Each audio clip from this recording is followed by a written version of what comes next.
So with that, I'd like a big round of applause to welcome John to the stage with Linda, and we'll get on with the show.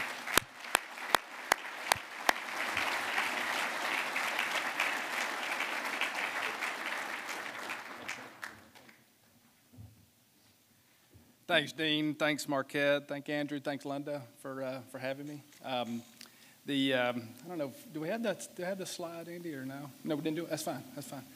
So I don't read from slides, but somebody asked me to do a discussion like this one time, and they said, we just want to hear about your journey. And I said, well, I drew up a map, and I just had 14 dots of how I got from college to, I guess, to today. So here.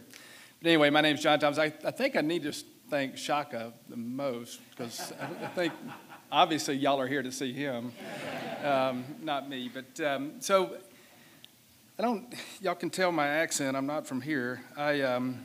Interdisciplinary. I got it down. That's a tough word for Southern dialect.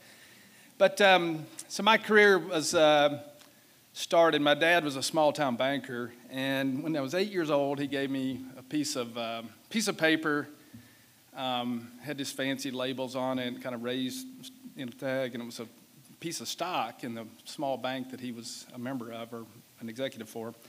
And every year at Christmas, I'd get a dividend check. And I just thought, this is just a piece of paper, and I get a check in the mail. It's kind of like Barry Mandel and how every month I send him rent. And I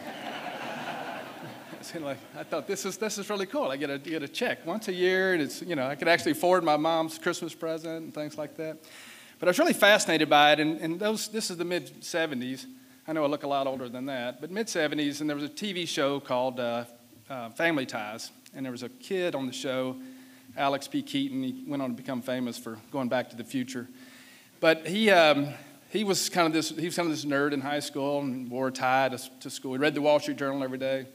So I thought, that's what I want to be. I want to be like this guy. So I started at 8 years old, really a nerd, 9 years old. Got a piece of stock, pays me a dividend every year.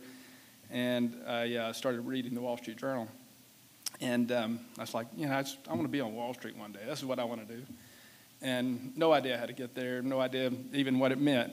My dad, like I said, was a small-town banker and, kind of did sophisticated things like car loans. And it's a small-town bank, so he had to actually go do the repossession sometimes. So he got deputized by the sheriff, and then we'd go along with him on those little trips sometimes and just kind of learn what it's like to be a banker. And sometimes that's including repossessions. But in any event, as I went through school, I really liked math, really liked kind of dealing with numbers.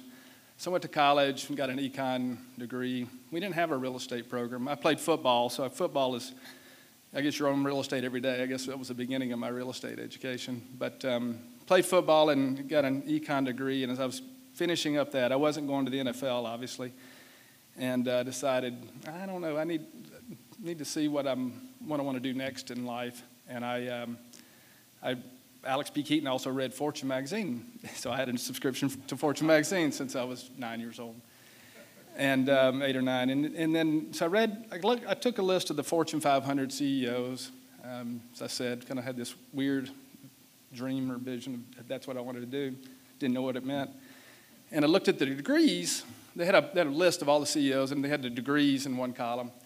And in those days, MBAs were common, but that wasn't as big a deal as it is today. And went down the list. There were engineers, at the oil companies and things like that. And then you go down to the bankers, MBAs. But I think well over half were JDs. And I didn't know any lawyers. The last lawyer in my family was in 1860. He happened to be my five greats grandfather. He happened to be the Attorney General of Texas. He wrote this document called the Ordinance of Secession, if you followed the tracks. and moved to Alabama, and that's how my family, as a member of the Confederate Congress, and that's how my family ended up in Alabama from Texas. Anyway, I was like, but I couldn't talk to him, so I didn't really know what to think about it. So I applied to law school, and I got in law school. And I still was gravitated toward the numbers, and so you have to take property class, but that was the only real estate class I took. I didn't even think about real estate, and got out of law school, and I went and where did I go? I went to New York. I said, I want to be on Wall Street, right? So I interned up there and then was lucky enough to get a job. And one of the first projects I worked on, I was a tax lawyer. And again, this is 1990. Hopefully we're not going back to something like this. 1990 was not the greatest year to join a Wall Street law firm. I was there about 2 months. It was a recession. I was there about 2 months, and they laid off the entire second-year class. The good news is in a law firm, if you're first year, you're going to get pushed down to the bottom of the barrel because you are the bottom of the barrel. When they eliminate the entire second-year class above you and half the third-year class above that, you all of a sudden go from a first year to a third year, and you get much more sophisticated work earlier in your career. And of course, it's a recession, so the first thing I get asked to do is work on a bankruptcy of a big real estate development in Boston.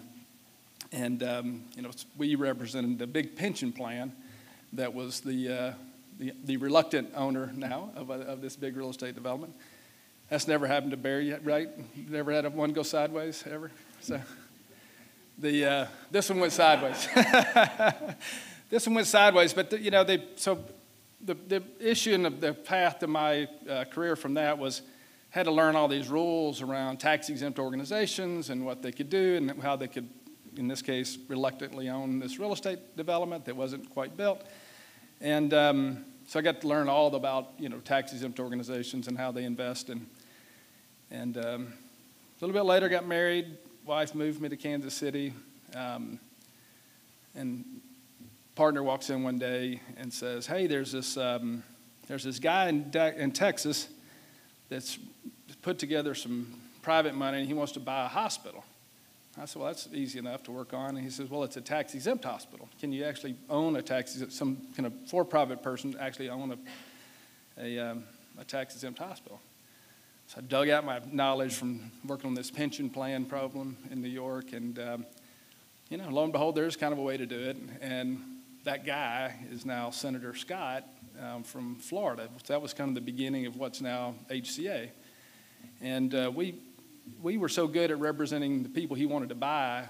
He was a great business development person for us because we understood how to represent the tax-exempt hospital to sell to him. So he would go strike deals with hospitals all over the country because all of them were tax-exempt in those days. And then he would refer them to us to represent them because we knew how to, kind of put the structure together, create a foundation, sell it.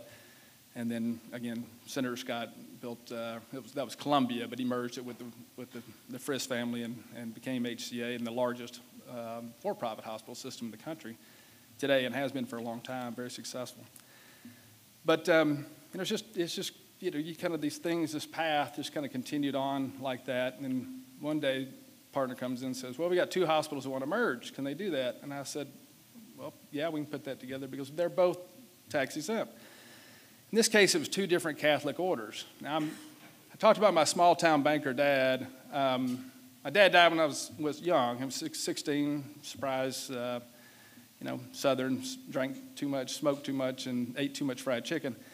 And just took him a little early from us. And my mom remarried a pastor, so I got the benefit of having two really wonderful fathers. And so I'm still a pastor's kid, Presbyterian pastor. And I was like, it's the first time I'd really worked with Catholic organizations. In Alabama, there's only about 10 Catholics in the whole state. We were Presbyterian, so there's a few more Presbyterians, and then there's a lot of Baptists. But in any event, I was like, well, I figured out how to put two Catholic hospitals together, but it was two different orders. And I thought this was just like, two different branches of the same organization. But there was the Sisters of Mercy, and then there was these other sisters, Franciscans, and then, of course, there's Jesuits in St. Louis as well with SLU and that university. And I didn't realize how much they disliked each other. And the nuns really didn't like any of the bishops. I mean, that's like they really don't like them, and it's kind of interesting. Said some ugly things. I didn't think nuns could talk like that.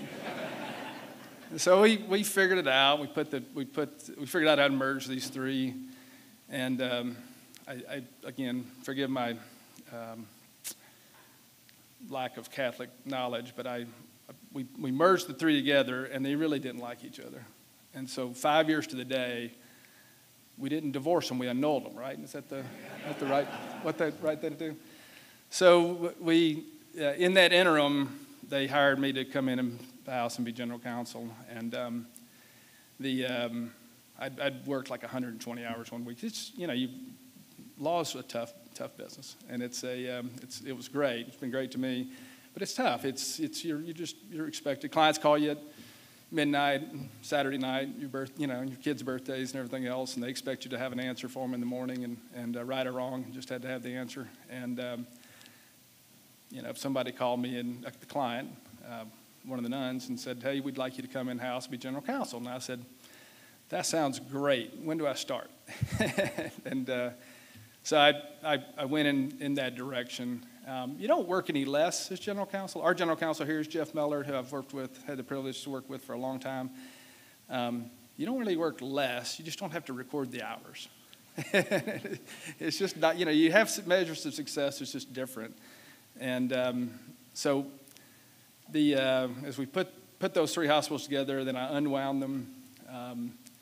I was the only person that all three orders liked. I'm not sure how that came about. So all three hospital systems that we'd merged together asked me to come work for them, and I was like, it's like, the kid in a divorce. I didn't know which house I could sleep in, and or how I was going to manage that. So I was fortunate enough the Baylor healthcare system was looking for a general counsel down in Dallas, and they invited me to come down there. So y'all are saying, what does this have to do with real estate? Well, it still doesn't have much. But in 2001, 2002, hospitals and the ebb and flow with Medicare and who's ever in Congress and whoever's going to fund hospitals. And there's always it's a big pot of money there. This year it's 20% of the U.S. economy, the U.S. healthcare system. And so there's a big chunk of money there that Congress, when they need to pay for something, they always go looking at the hospitals to get it. And so we was kind of tough times. We needed to raise some capital and looked around our portfolio and how could we raise capital. And the hospital, we decided maybe we could sell some of our real estate and then lease it back. And those are now called outpatient medical buildings. We don't do medical office anymore. If we have time, I can explain why we don't do it that way. But so we sold. There was a guy, I think most of y'all, at least if you're over 25, maybe 30, you'll know this guy's name.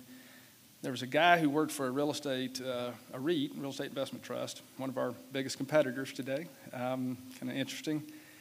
But he just came and sat in the CEO's office until the CEO agreed to sell the outpatient medical buildings to his REIT, to his Real Estate Investment Trust.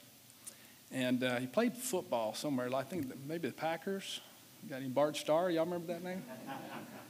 Bart just would sit in the CEO's office, who was just emphatically in love with Bart Starr, and he'd bring a box of footballs. And he would and the CEO would put out a word to all the doctors, "Hey, Bart's here today," and people would just line up out the door. Bart just, I don't even know what cap rate we sold the buildings for. I can't even tell you how much money we got. All I know is Bart Starr bought them. And he's like, "JT, where do you want to go for," most people call me JT. So JT, do you want to do some kind of closing event? I'm like, "Bart, I've never been to a Green Bay Packers game." "We're going to the Green Bay Packers." And so we had a lot of fun with that. It's unfortunately, we can't do that anymore with Bart, right? But in those days, if you went to a Green Bay Packer game with Bart Starr, it was like walking in with Shaka Smart. So it was really impressive. But a couple of years, I really loved Baylor, and it's really a very, really a leader in a lot of ways, very entrepreneurial organization.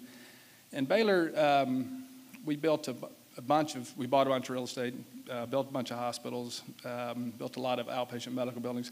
Working with REITs primarily, they had figured out that it was better to use their capital to hire nurses, buy MRIs, buy machines that have a high margin, or provide services that have high margins, and let other people own the real estate.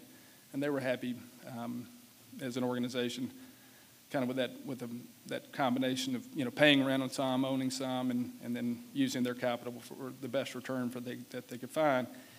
But so I started getting a little antsy. I did a lot of government affairs. That's where I had a chance. Texas was in a meltdown and medical liability. you know, $50 million judgments were pretty common. You just can't run a health system with just unlimited liability. In the state of Texas, we had 6 perinatologists in the entire state.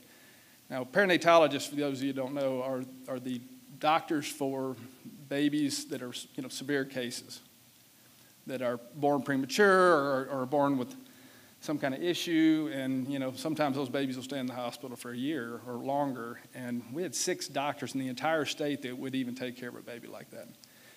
You know, it's the second biggest state in the country. And so the board at Baylor was all connected to the Bush family, and this is the second Bush, George W. Bush, and was president.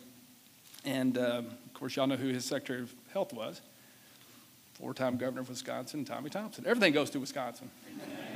just ask Tommy, and he'll tell you. And who's doing great, by the way. If y'all haven't seen or heard from Tommy lately, he would love to get up here and talk to you and share with the students. You know, kind of he loves mentoring young people. He's a big mentor to me. But he was Secretary of Health, and so I started going up to Washington. The Baylor board was like, Thomas, you got to figure out how to, you know, solve medical liability in Texas. Like, well, there's this thing called the American Trial Lawyers Association, and they're pretty powerful in both Washington and Austin.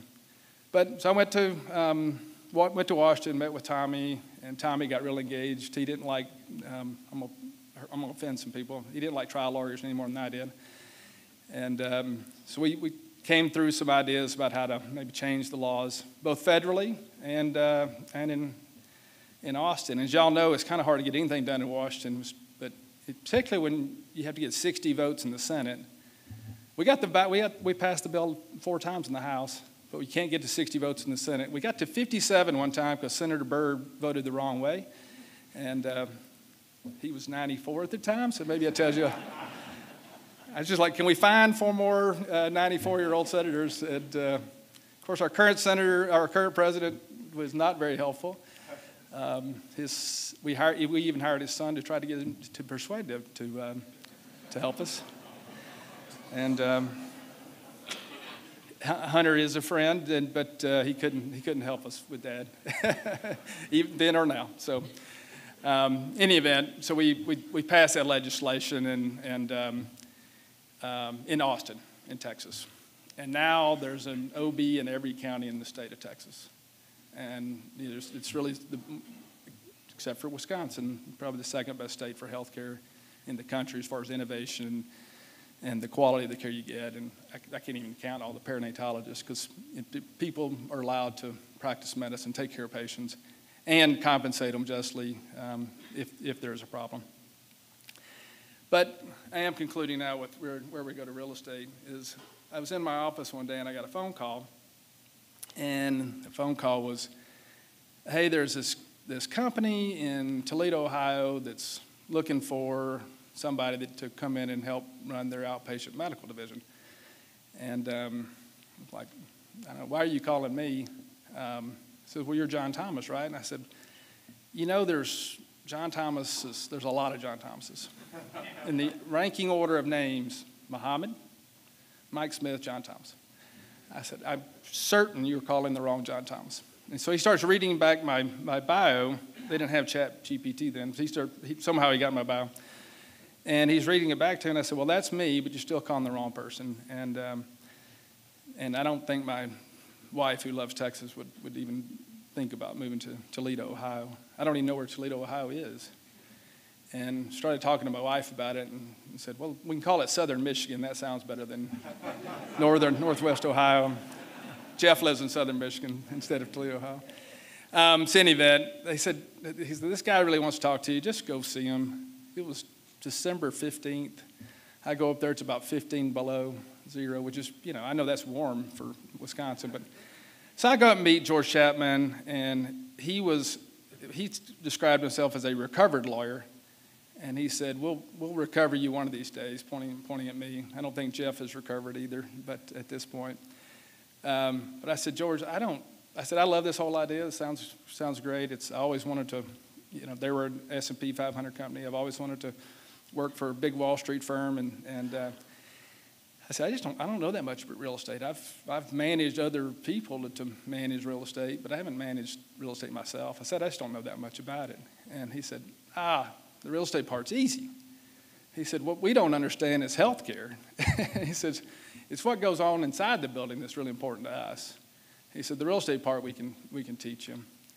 And I'm a learner. If you do the Clifton Strengths thing, you get the 5 strengths that you answer these questions. It tells you what your strengths are. And one of mine is learner, because I love to learn about things and everything. And I was like, hey, he's going to pay me good money. I got to move to Toledo, which I thought was kind of a nice town, especially in the summers, kind of like Milwaukee. But anyway, so I moved up there, went to work with Jeff and George. And George, taught me a tremendous amount.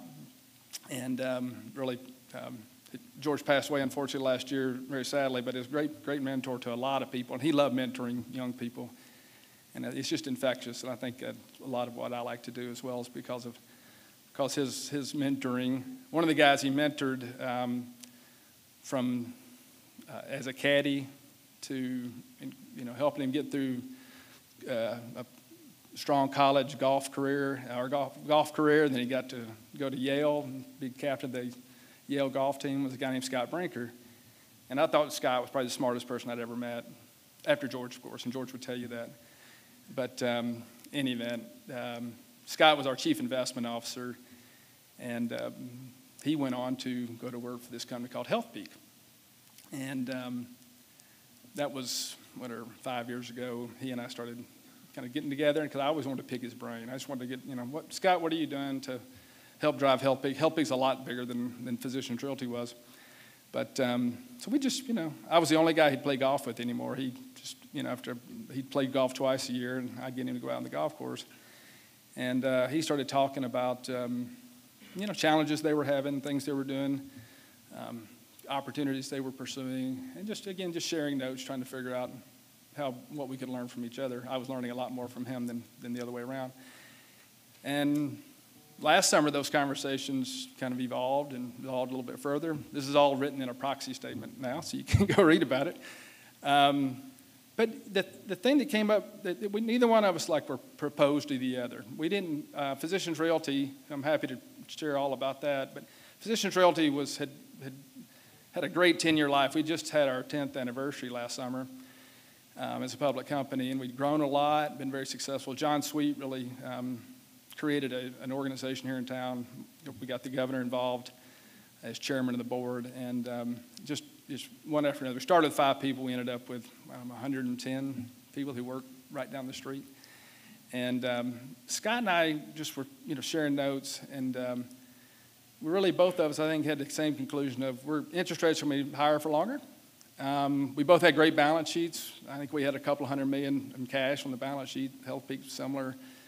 The BBB plus rated S&P 500 company. We were a BBB, credit rating as well. Low debt, all the things that you're trained to do, or at least you learn to do in a tough interest rate environment, because nobody here has been in a tough interest rate environment for 20 years. Not a lot of people have had to experience that. But in the end, the two of us thought, if we can do 1 + 1 = 3, and here's how we would judge that in our own mind and measure that, both companies would be better together. So a lot of people think I sold the company at the worst possible time and price, and a lot of people think Scott paid too much. So those don't really match up together. What we did was really unique, and it took an incredible amount of people to put this together. But really just looked at how can we make both companies better, and neither company's buying the other, or neither company's selling the other. But we're just putting two what we both thought, and proudly thought, 2 great companies, and we'd be better together, particularly in an interest rate environment that's higher for longer, is the new buzzword. Fortunately, we were able to put that together. Our boards agreed. Our investment bankers, who got paid a lot of money to give us advice that we'd already kind of concluded ourselves. If you really want to make money, that's the way to go, right? But in any event, putting 2 companies together, we made 2 mistakes along the way that I'll leave you with, and then invite Linda to come up here and talk more. about interesting stuff. But the two things we learned was when you merge public companies, you have to file a proxy and you have to get a shareholder vote. And so we thought strategically, if we file the proxy right before Christmas, that, the SEC, they're government workers, they're going to just take time and aren't going to do any work over Christmas. And so they're going to come back in January and come up with some comments. And then, it'd be another month before we got that finished. And then, we get the merger done in April or May. Somebody at the SEC thought the opposite, which is we'll just tell Healthpeak and Physicians Realty that we're not going to do any review. And this is December 23rd. So instead of making them work over Christmas, now we had to work over Christmas. So we had this accelerated time frame. So not really a mistake, but it just, kind of put a twist to our timing. And we were excited, we didn't have to deal anymore with the SEC, but it did a twist in our timing. So we really just went, gangbusters to get everything ready to close as quickly as we could. And then we made one more mistake. We figured that out. We only figured this out 2 weeks ago, right, Joe? We merged on the first day of the third month of a quarter. Now this is a $20 billion organization merging with a $5 billion organization. In REITs, every building is a subsidiary. Every single building is its own little business. And we own 750 outpatient medical buildings and another 100 life science lab buildings. So that we had 100, literally 1,000 subsidiaries, and we had to merge the accounting and file close the books just like you would, any quarter. But then you have to you really can't screw that up because that goes into an SEC document that gets filed with the public. General counsel's CEO, I'm not now, have to sign that and sign their life to that. And so we worked some incredible Marquette accountants, but all the accountants in our organization to death in the month of March, making that happen. So we learned one thing, so we're never going to close a transaction on the first Monday or the first day of the third month of a calendar quarter. So take that home when you're doing some big M&A. Just remember, close January 1st or Tuesday. Close on the first day of a quarter, and you'll make your accounting team happy. But I'm happy to answer some questions. Linda's going to come up and have a little coffee talk. We used to call it Coffee with the Chief. Kind of a fun way to just have some time. We really wanted to have some questions, particularly from you guys, and anything we can be helpful to the students here. Love to do it. So thank y'all.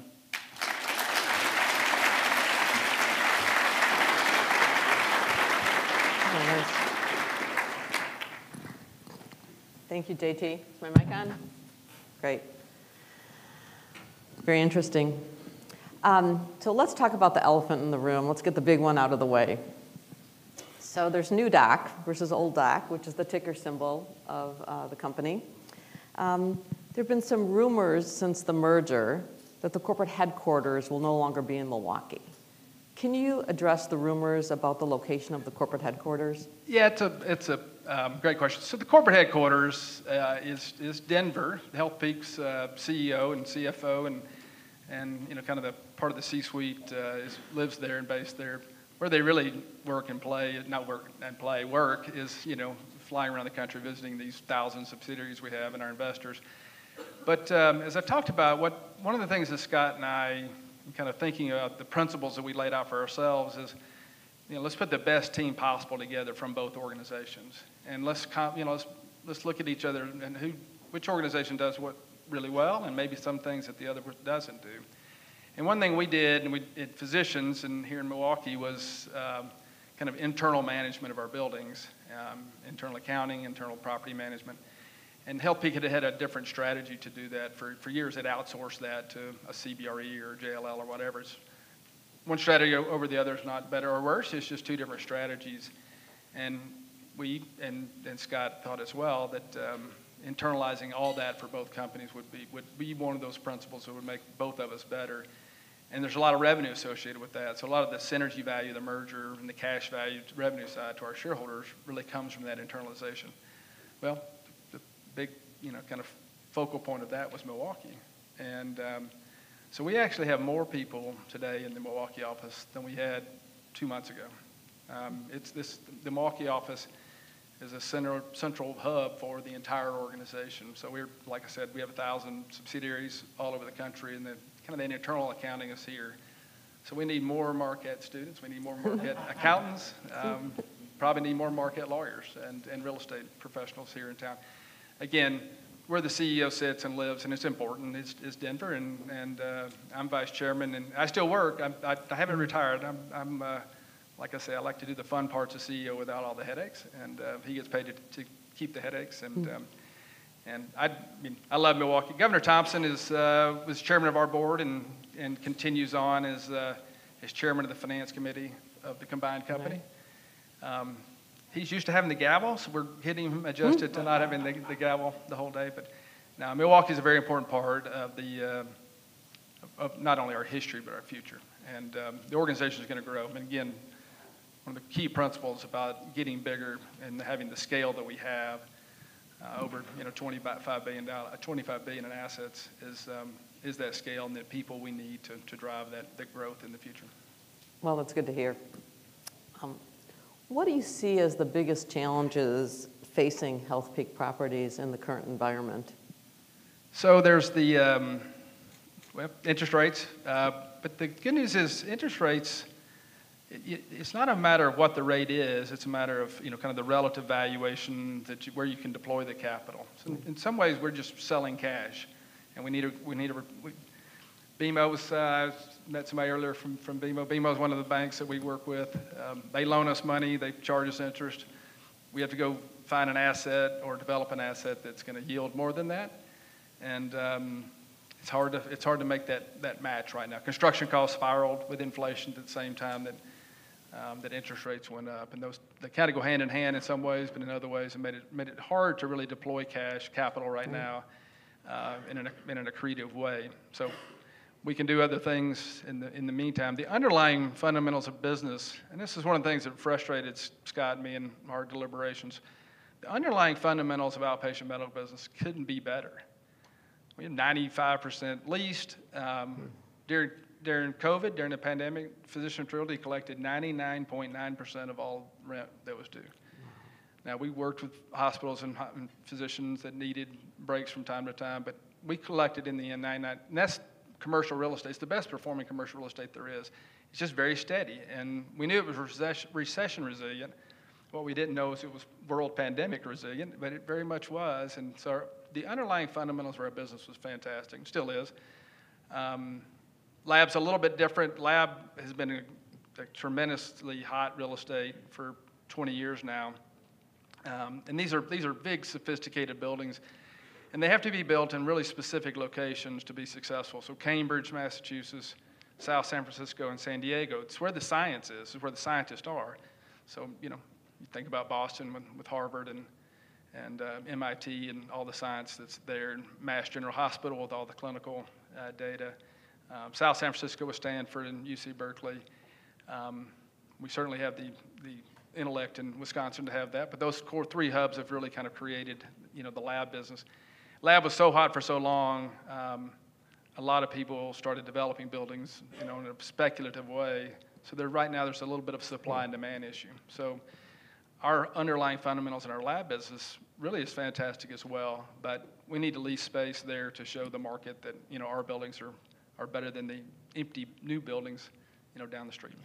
Can you expand on that a little bit? Can you talk about insights into your capital allocation strategy and how you look at acquisitions and divestitures of assets? Yeah, so again, on the acquisition and investment side, it's not as simple as this, but it is, what's our weighted average cost of capital? We don't use a lot of leverage, a lot of debt. It's an important part of our capital stack, but it's really about the equity value of the company. As we think about our weighted average cost of capital, and when we sell our equity or we sell our raised debt, that weighted average cost has to, be returned, and we got to return something to our shareholders greater than that. That's tough to do right now. In the short term, it's not a long-term strategy, but in the short term, our stock is undervalued by a lot. It's on sale today. The underlying value of our assets is far greater than our stock price. And think about NAV and some of the classes, net asset value. different ways to get to that number, but it's really undervalued right now. So if we can sell an asset, and you sell real estate from time to time. I mean, REITs don't make money selling assets as much as they do long-term rent and growing rent and NOI over time. See, I did learn something once about real estate once I worked for George.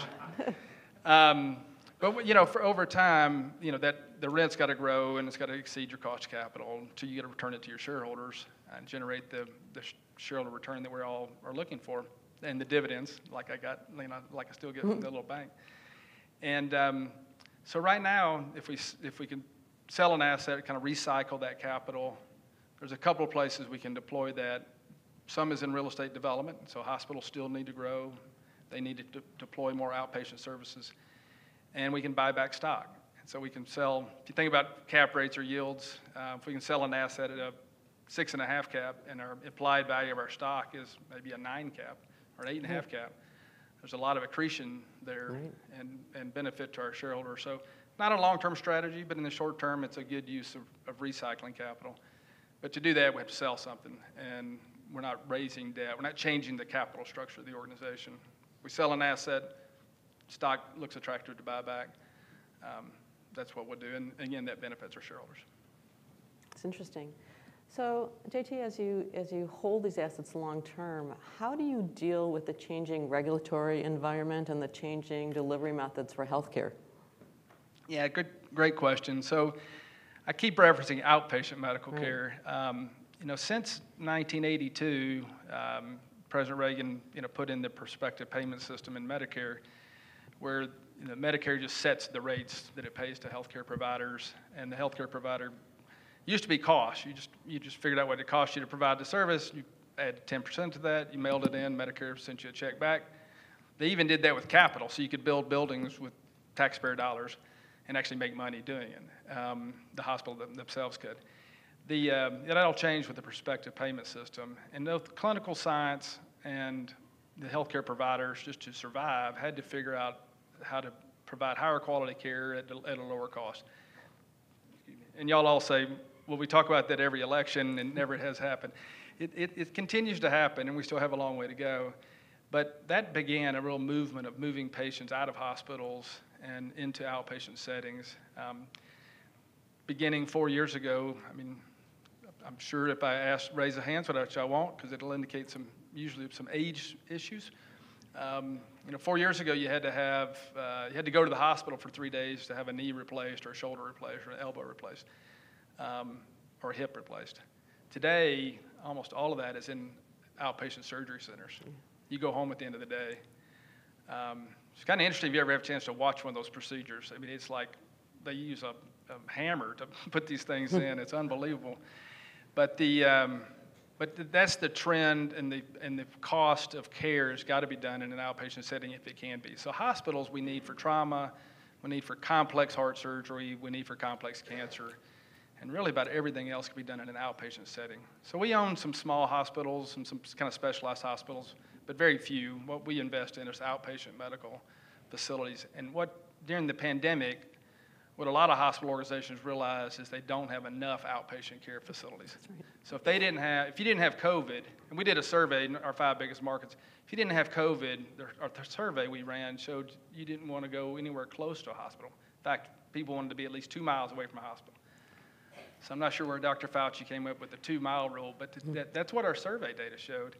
And that's really kind of been our thesis for a long time, is outpatient care is the future of healthcare. It's, you know, about $1 trillion, you know, spent on it this year alone, and so that's where we invest. That technology's moved there. A lot of the buildings we're developing financing right now are just that. They're anchored by health systems that said, I didn't have enough outpatient care facilities or doctors during the pandemic, and I lost market share to the competitors who did have that provided that care. One of the things you and I talked about is you know, we've always had the ability to do telehealth, but nobody's ever figured out how to pay for it. And so during the pandemic, Medicare just said, look, we're just going to just say, if you get a telehealth visit, we're going to pay the doctors the same thing as if the patient actually came, you know, to the office. Well, you know, when you say something like that, Wall Street hears that and says, well, we don't need outpatient medical buildings anymore. literally, we've got young kids running around naively Wall Street telling people we don't need outpatient medical buildings anymore because you can all do it by telehealth. You can't do surgery by telehealth. You can't zap cancer or tumors with telehealth. You can't talk to your patients who have a hard time hearing, like my in-laws on telehealth.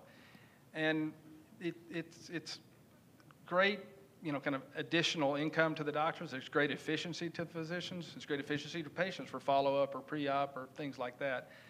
But I can assure you, it didn't eliminate the need. It just added to the benefits of outpatient medical care. And the best thing about telehealth today is about 80% of all telehealth visits, if you will, today are mental health. I mean, we just don't have enough mental health facilities, providers, and that's something that's come a long way with the ability to have telehealth. So we don't rent a lot of space to psychiatrists or psychologists because they can do it from home, and that's a better place for them so they can see more patients, via telehealth. But those are the kind of technology things that we watch and trend, and then invest dollars in the facilities that are needed for those kind of the technology improvements that we see. Thank you. I want to make sure we allow some time for questions from our students as well. So I have a couple more questions, and this was really impressed upon me was the importance of diversity and inclusion, not just with respect to externally what you do as a company, but internally within your company. Can you comment on that? Yeah, it's a hotly debated subject. Obviously, we've had the benefit of having just a very diverse team from the beginning. When John Sweet started the company, we had like to joke, it was John Sweet, John Thomas, Mark Thine, and the first person we hired was a chief accounting officer, John Lucy. So we had 3 Johns and a Mark.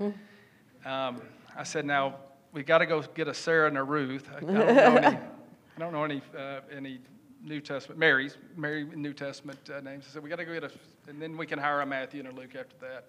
So we were very intentional about, from the very beginning, trying to build a diverse team, and thank goodness, because I don't know how,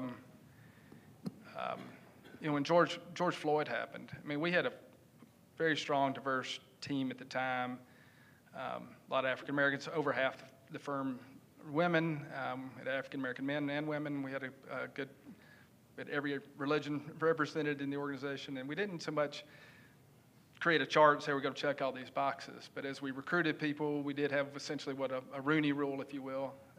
Kind of the NFL came up with that term. And so that just helped us build. And then this university and others in the state of Wisconsin, we just had great candidates to choose from. And, since George Floyd happened, it's, created a lot of, we had people on our team married to police officers. And there was just this conflict between blue and black and everything else. And just helped us, kind of get through that as an organization by having such a diverse group to begin with. The board is always important to the board as well. But it takes time and commitment and energy, and we're better for it, much better for it. So. What keeps you up at night? What keeps me up at night? It's always the last question, right? So, the one thing that was the most difficult part of the merger to me was, again, we literally had one employee the day we went public. There was 3 of us, but John Sweet, the founder, and Mark Thine were part of a investment bank here in town. So we're standing on the floor of the stock exchange. It's crazy that we were even possible to do that. So we went from one employee, kind of the 2 founders plus me, to 110 people. And we really we had a culture from the very beginning of a very family culture. And so it was a big family. I hated to even use the word employees. We talked about our family. And in the merger, there's this really ugly word that you learn a lot about in business school called synergy. Synergy is just code for people. And it was if this transaction, this merger, was going to impact people, it was going to be very difficult, and I don't think it would have happened. It still affected people, and it's still, that keeps me up at night. So I worry about the handful of people that didn't, continue on with the combined company, and I worry about the handful of people at Healthpeak that overlapped with the combined company. The good news is, as I said before, the company now needs more people. Right. And more jobs. We need more in Milwaukee, we need more in Dallas, we need more in Irvine, California, probably need a few more in Denver. So that growth is going to provide more opportunity for more jobs. And again, as Tommy would say, we can just put everybody in Wisconsin, but we need them all over the country. But that's what keeps me up at night. But it's so far so good with that. I mean, the social side of integrating, two large companies has come together really well, and something you have to work on and be very intentional about it. But it's good. Thank you for your leadership. I'd like to I'd like to call on one of our student tables here for a question. Do I see a hand raised of one of our students? Don't be shy. All right, great. Stand up.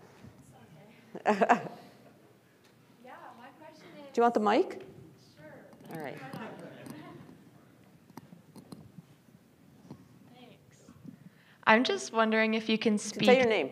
My name is Morgan Gallagher. I'm an engineer here at Marquette.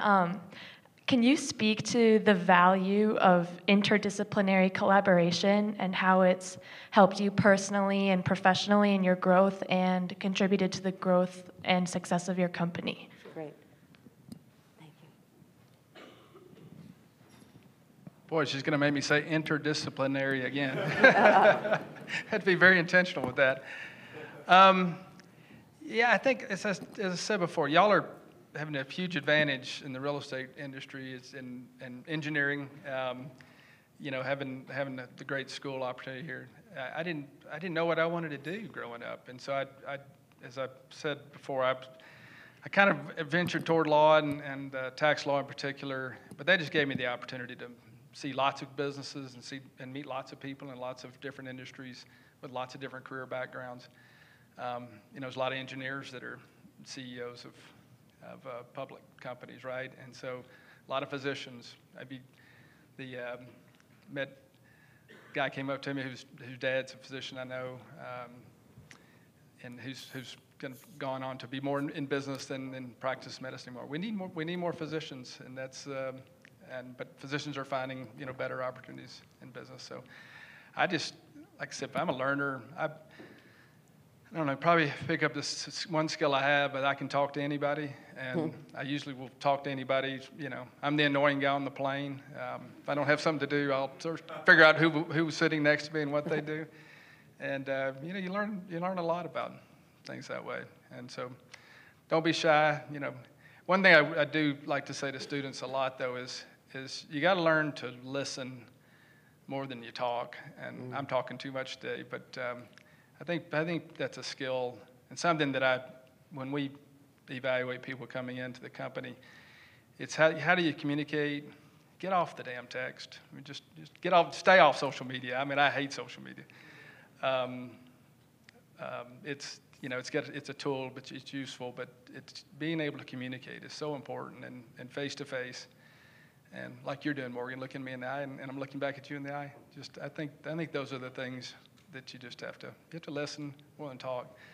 The worst thing is right when somebody says, I'm going to sign the lease, and then you keep telling them why they should sign the lease, and then they're like, well, maybe I shouldn't sign the lease.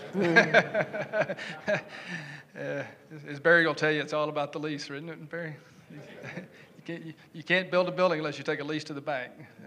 But anyway, Before I move on, explore different areas. Read a lot. I read a ton. I read, business books, but I read history and fun books as well. I love Vince Flynn, CIA operative. So. Yeah. Any more?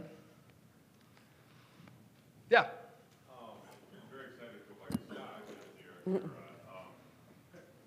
advice there. But why do you believe that you're undervalued by Wall Street? Is it the complexities of the healthcare system? Is it just the real estate higher interest rates? Or why are they screwing that valuation? That's a great question. Again, back to where Scott and I were walking down the golf course, tried to figure that out as well. it's not because of our underlying business. It's not because of the strength of our balance sheet. Outpatient medical has been so good for so long and doesn't have dips, ebbs and flows. But one of the problems, if you will, in a comparative state is outpatient medical grows 2 to 3% a year. And right now other areas of real estate can grow 10% a year, 20% a year, in part because of inflation, in part because of, frankly, it tanked during the pandemic. I didn't know we were supposed to tank our business in the pandemic. I thought getting 99% of your rent in a compassionate way, but that's what our responsibility to our shareholders. We would get a benefit from that. And the REITs that tanked during the pandemic, senior housing in particular, you couldn't take mom to check in a senior housing facility, and during the pandemic. So every month you lose about 3% of your residents in senior housing. Mm-hmm. So you have to backfill every month 3% of people who just left, plus fill up, grow the business more. So it's Wall Street perception. Interest rates where they are, hadn't been able to grow, and then that 2 to 3% growth rate is just not exciting enough. I mentioned this before, and this is going to sound really silly and dumb, but we were a medical office, and banks in particular, but investors as well, lumped us in with general office, corporate office. Mm-hmm. And we all know what's happened there. I mean, work from home has really had a huge impact. I think there's 37 million square feet of empty office space in Manhattan. It's a lot of doctors and, not doctors, but a lot of lawyers and accountants that just aren't in those buildings anymore, and bankers. And so we got lumped in with that as well. Underlying business, cash flow is growing, and that's what's important. But Wall Street has this perception that we're not growing fast enough. Inflation has allowed us to grow our cash flow even more with rental rates. I keep joking with Barry because I live in one of Barry's apartments, and the rent in his apartment goes up pretty routinely. And that's why multifamily is so exciting. We don't have enough places for people to live. I told him we're going to need more places for people to live in Milwaukee as we continue to grow this company and here in Denver. So, but it's DOC's our stock symbol. That was one thing we kept in the merger from Physicians Realty was the stock symbol. If you're ever involved in creating a new public company, the cheapest marketing you can have is your stock symbol. It's unbelievable. It's just, you don't pay anything. We didn't pay a consultant. My 11-year-old daughter came up with it. It's a true story. And physicians are our customers, and every physician wants to know about what's the greatest stock investment. So DOC, we traded buildings for shares in the company. It's a tax efficient way to buy real estate for the doctors to sell their real estate to us. So anyway, DOC's the stock symbol, and fortunately, Healthpeak's a bigger company. They liked that name, but they liked our stock symbol as well. So we made that change the day of the merger. So it's a short-term thing. We're long-term, like I said, we're better together, and the underlying business couldn't be better. So it's buy low, sell high. Right now it's buy low. One more question. Yeah, Dave. Could you just, and I've been the benefactor of this, talk about leadership and culture, and how you generate great culture, how you extend that down to everybody in our organization? Yeah, that's a great question. Dave Dominus, who teaches here and is about to grill 50 students through a final next week. This is the first Physicians Realty, and again, thanks to John Sweet. When John was considering taking the company public, he was a little bit older than I was, and he talked to some investment bankers, and he called me one day and said, goes, JT, we're going to take our company public, and I'm too old to do it, and would you come be the CEO? I said, John, I'm honored you'd ask that. I've never been CEO, and B, your company's way too small. It's the dumbest idea I've ever heard of. True statement. True story. We had 17 buildings. We still own 11 of the 17 buildings when we went public. But the second thing, really, to Dave's question is culture. I always thought culture was just soft stuff and business school or business book stuff, and it's the culture code. There's always great books, but it's like, who really cares about this stuff? Nobody knows. Nobody can quote their mission. Sometimes you can't even quote, anything about that. We make money. That's our mission. That's not. But I mentioned this before. And Dave was one of the early parts of the beginning of the company. That family kind of culture came out quickly, and it just evolved. And finally, a few years after we started Physicians Realty, a team of people on their own without any direction just said, we don't even know what to call our culture. We're a family. We have, let's try to figure out some words or something for our culture. And we came up with CARE, and I shouldn't say we. I was not part of that team. And the CARE it's all great because we're healthcare, right? And we care for each other. It kind of evolved out of that. And so, well, what does C stand for? And then we said communicate and collaborate, which is what I was commenting with Morgan. And then integrity was important to us. So A, act with integrity. And I tell that story about medical liability because I traveled the country advocating that for a couple of years. I had a full-time job as general counsel at Baylor, but I was all over the country meeting with hospitals and doctors trying to get them on board with that effort. And it's just, I'm very relational, and our company was very relationship-driven. So R was pretty easy. Respect the relationship. So communicate and collaborate, act with integrity, and R, respect the relationship. And then finally, E was execute consistently. We wanted people to come back. The best customers are the repeat customers, right? And so we have health systems that call us once a quarter with a new building they want to build or, buildings down the street that they want to buy. So execute consistently been a big part of our growth and success. So care and culture, culture was critical, as I mentioned with our DE&I efforts. And boy, we during the pandemic, we didn't miss a beat because we figured out a way over Zoom to replicate all the things we were able to do in person. And I'm a huge advocate of go back to the office, particularly if you're young, if you're a student coming out of college, go to the office 5 days a week, 6 days a week.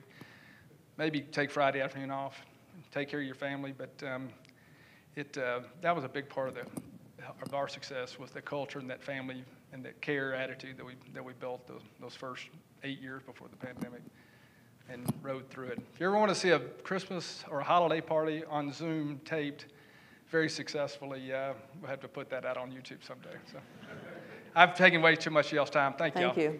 Thank you.